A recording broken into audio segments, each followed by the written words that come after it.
Bonjour à tous, j'espère que vous êtes en forme. Je vous suggère un très bon gâteau où vous n'avez pas besoin de préparer la pâte avec la crème d'amande, des pêches qui sont tendres, fondantes, un gâteau qui se prépare en quelques minutes, surtout sans gras, pas trop sucré, c'est un délice. Voici la recette. Je commence par les ingrédients. J'ai besoin de 2 paquets de boudoir aux biscuits à la cuillère, d'environ 24 biscuits, avec 2 cuillères à soupe de farine, avec une demi-cuillère à café de levure chimique. J'ai aussi 60 g d'amandes moulues, 2 cuillères à soupe de sucre glace, 2 cuillères à soupe aussi de vanille. J'ai 4 œufs avec un peu d'eau du robinet et 2 cannes de pêche en conserve. L'eau, je vais l'utiliser au cas où j'ai pas assez de jus dans ces cannes. Premièrement, dans 2 récipients différents, je casse les œufs, je sépare les blancs des jaunes. Si jamais vous avez aimé la recette, je vous invite à la liker, la partager et surtout vous abonner si ce n'est pas déjà fait. Puis je commence à monter les blancs en neige. Surtout, j'ajoute rien, je fais juste monter les blancs en neige seuls. Jusqu'à ce qu'ils deviennent très fermes. Et comment le savoir? C'est quand vous retournez le récipient, les blancs restent collés au fond du récipient. Maintenant, je reprends les jaune d'œuf pour préparer la crème d'amande.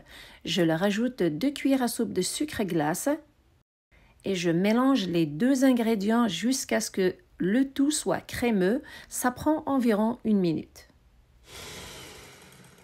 Une fois que c'est fait, j'ajoute les autres ingrédients. Je prends la demi-cuillère à café de levure chimique, je la mélange avec la farine et je verse le tout sur le mélange des jaunes d'œuf avec la poudre d'amande et la vanille. Puis je travaille le tout avec le fouet électrique jusqu'à ce que tout soit bien mélangé. Je laisse ce mélange de côté et je m'occupe des pêches en conserve. Je les retire des boîtes. Je dépose les morceaux de pêche dans un récipient et je verse leur jus dans un autre récipient car j'aurai besoin d'utiliser ce jus dans la recette plus tard. Par la suite, je prends le mélange de crème d'amande et pour le rendre un peu plus léger, je lui ajoute 6 cuillères à soupe de jus de pêche. Et je travaille bien le tout avec le fouet électrique environ 30 secondes jusqu'à ce que le mélange soit homogène.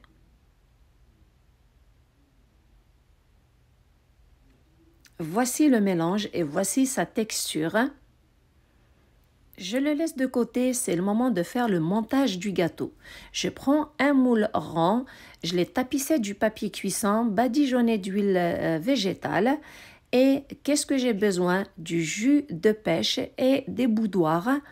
Qu'est-ce que je fais? Je trempe ces biscuits dans le jus de pêche, puis je les dépose au fond du plat. Donc, on n'a pas besoin de préparer de pâte pour ce gâteau. La pâte sera les boudoirs imbibés de ce jus qui est goûteux. Je les dépose au fond pour couvrir tout le fond du plat. Je procède ainsi et je m'assure surtout de couvrir tout le fond du plat. Et si jamais il y a des petits trous, coupez les boudoirs en petits morceaux et de les mettre dans ces trous. Puis je fais un cercle tout autour à l'intérieur. Alors en tout, j'ai utilisé 24 boudoirs.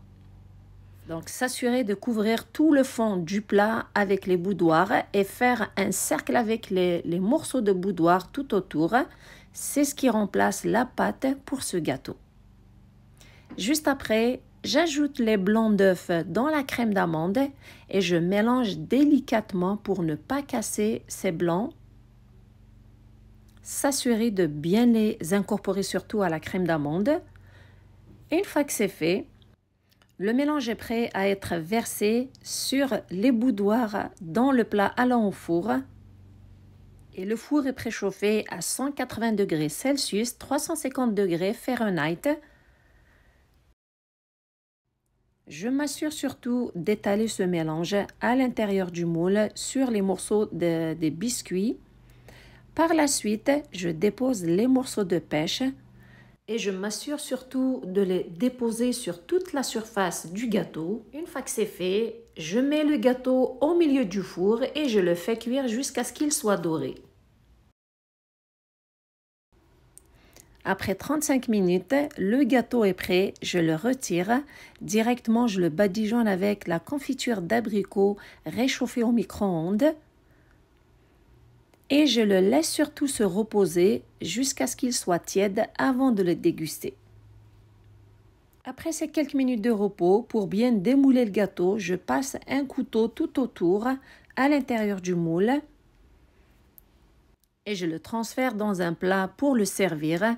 Surtout, je mets un petit peu de sucre glace dessus pour une touche de décoration et le gâteau est prêt à être dégusté. C'est un magnifique gâteau qui est facile à préparer, qui se prépare surtout en 2 étapes. Le gâteau est spongieux, la pâte est aérée et légère, les pêches sont fondantes. C'est un délice. J'espère que la recette est à votre goût. J'espère surtout que vous allez l'essayer.